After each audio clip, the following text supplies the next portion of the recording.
Hello, my friends. Okay, I am trying something different, so I really hope this works. I am making a vegan, gluten-free gravy for you today. So, we're going to turn on the stove to about medium-high heat, and we are going to use a half cup of vegan margarine.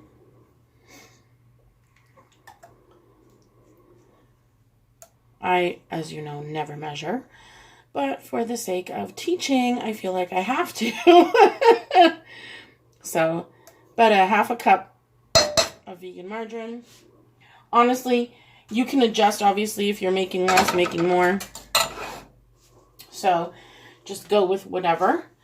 And then we are using Bob's Red Mill gluten-free flour. So, you have to let this melt.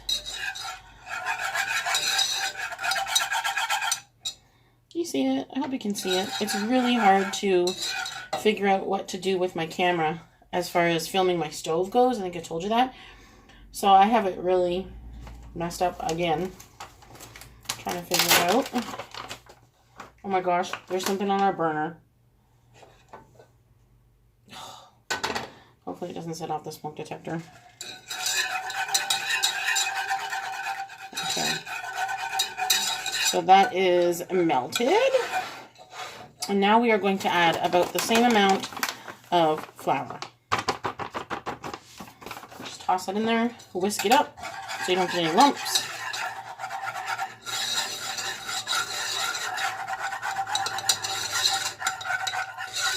I'm just going to whisk it until it's smooth.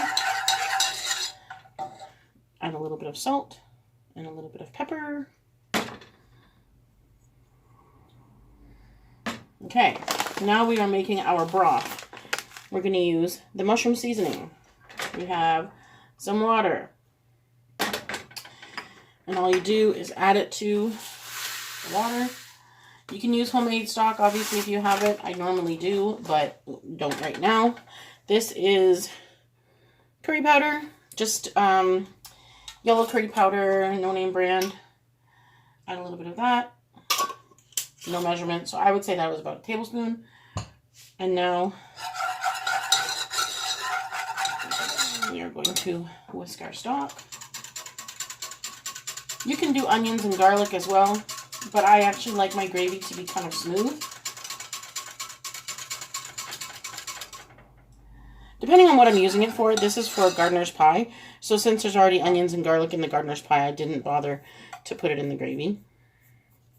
So let this cook a little bit until it's at least a darker color.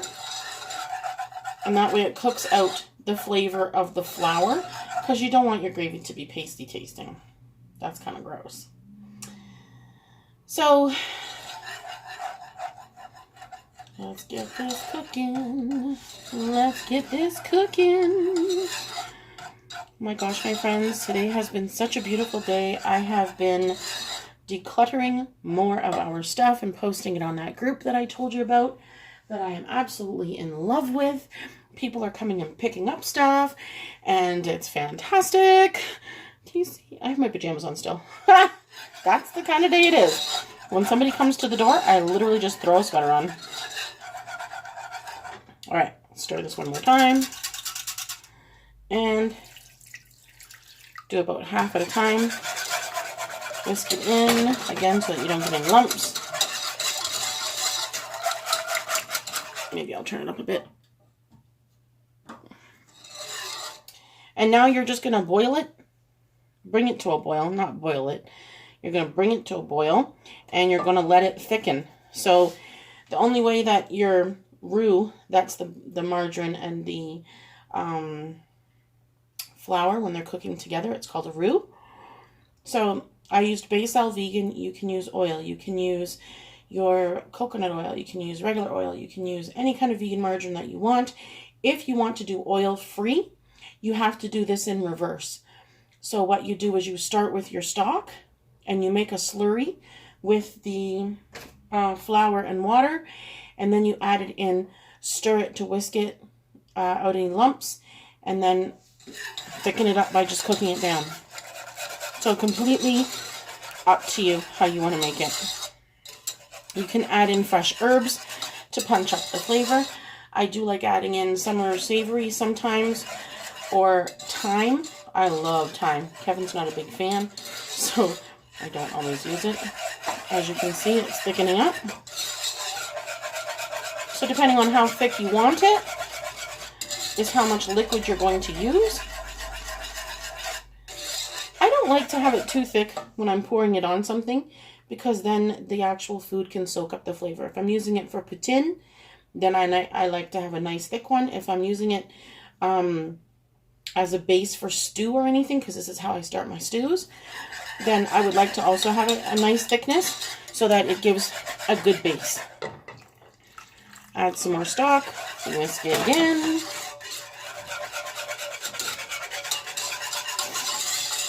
This is for my friend Sandy. She's coming at 3 o'clock to pick this up with 6 servings of gardener's pie to bring to some little shindig she's going to tonight.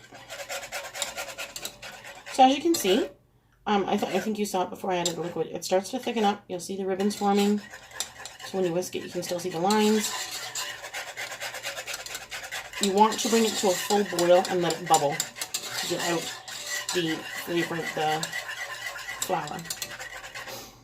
So let's let it cook and come to a boil. Just a few bubbles, and that is literally how easy it is to make vegan, gluten-free gravy. There is no excuse as to why you can't make this. It's so easy. If you want to buy store-bought stock, buy store-bought stock. Doesn't matter. You can use any of the vegetable stocks that are available in the stores. I'm going to add a little bit more stock.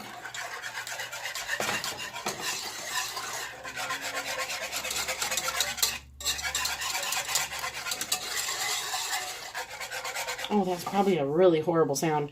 I'm going to buy the whisk that has silicone on it, and maybe that will help when I'm cooking, because I don't want you guys to hear that scraping.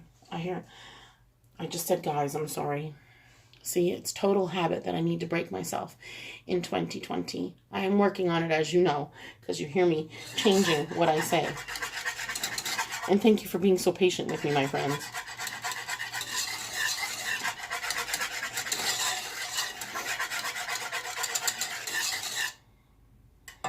All right, so now we're just going to leave it to come to a boil, and then it's done. Like I said, you can add anything you want to it. Summer savory, thyme, rosemary, what else? The curry powder, like I added to it. You can add oregano or basil if you want it to be like an Italian hint of flavor. You can add any spices from whatever culture of food you're cooking if you wanted to have this as a gravy. So if you want to do it for Indian, for like samosas or anything like that, in case you didn't have tamarind or chutney to dip it in, you can make this kind of a sauce. So you would just add your cardamom, garam masala, curry powder, turmeric, all of the good spices that you put in your Indian food, you would put in this, and it is so good. And then you can take some out to use as your dipping gravy and use some of it to actually make your curry dish. It's delicious. Pakoras, oh, so good. Oh, I need to show you how to make pakoras. They are so easy. Okay, it had a few bubbles, and it's still quite thick, so I think it's almost done.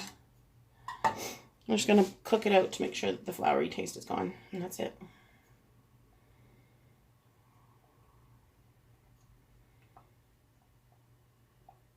The quietness.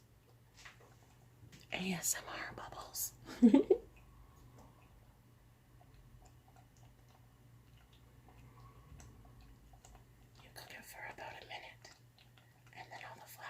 Is gone.